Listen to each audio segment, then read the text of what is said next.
বাংলাদেশকে যদি অশান্ত করতে চান, সেভেন সিস্টার অশান্ত হয়ে যাবে।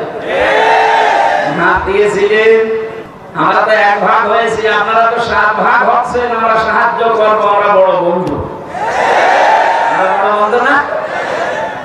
আপনারা এক ভাগ করে যদি বন্ধু হন, আমরা কয় ভাগ করছি? দরকার আরো বেশি করবো। বাংলাদেশকে যদি অশান্ত করতে চান, সেভেন সিস্টার অশান্ত হয়ে যাবে। হাত দিয়েছিলেন, কোরআনের পাখির দোয়া ছিল যে আমরা কোরআনের গায়ে ছাড়াই হাত দেয়। পৃথিবীর ইতিহাস দেখেছি, রাশিয়াকে আল্লাহ 12 টুকরা করেছে। আর এত একাত্ম এমনিতে জঙ্গি ধরতে ঘুরতে ঘুরতে বাঁচে না। যেভাবে আরম্ভ হয়েছে মণিপুর থেকে শুরু করে, আমার মনে হয় কোরআনের পাখির দোয়া অলরেডি কবুল হওয়া আরম্ভ হয়ে গেছে। ওরা পাকিস্তান থেকে বাংলাদেশকে আলাদা করেছিল, তারপরে আমরা বলেছিলাম যে ওরা আমাদের বন্ধু নাকি। 52 বছর তো তাই চলছে। ওরা আমাদের বন্ধু কেন? কারণ ওরা আমাদেরকে সাহায্য করেছিল যে আমরা যেন পাকিস্তান থেকে আলাদা হতে পারি। আমরা তো এক ভাগ হয়েছি, আপনারা তো 7 ভাগ হচ্ছেন। আমরা সাহায্য করবো, আমরা বড় বন্ধু। আমরা বড় বন্ধু না? আপনারা এক ভাগ করে যদি বন্ধু হন, আমরা কয় ভাগ করছি? দরকার আরো বেশি করবো। 29 টুকরা হবে, অসুবিধা নেই।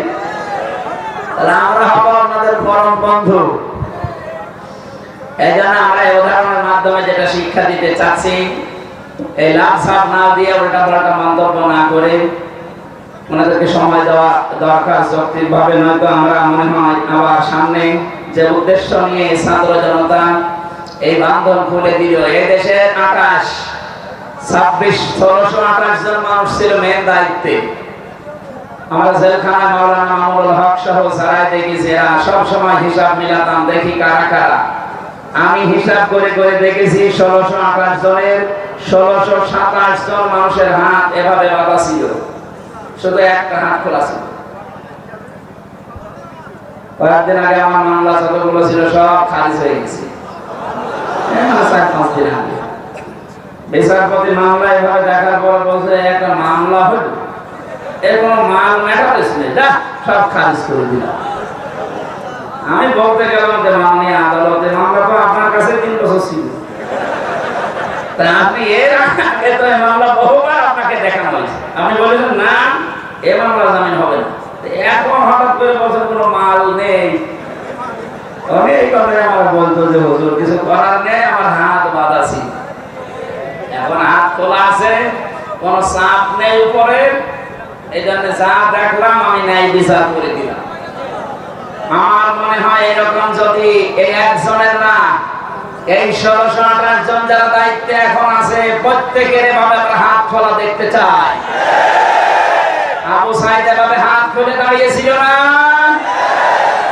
সবার এভাবে যদি হাত খোলা থাকে, ছাত্র জনতা এটা চেয়েছিল। ওনাদের যে 9 দফা ছিল, তার ভেতরে এটা কেউ হাত বন্দি থাকবে না, সব হাত খোলা থাকবে। আমরা যদি হাত খোলা থাকতে পারি আর কোরআনে কারীমকে যদি উপরে উঠাতে পারি, আমান হাকামা বিহি আদালা, কোরআন দিয়ে যারা বিচার ফায়সালা করে, ওরা ন্যায় বিচার কায়েম করতে পারে।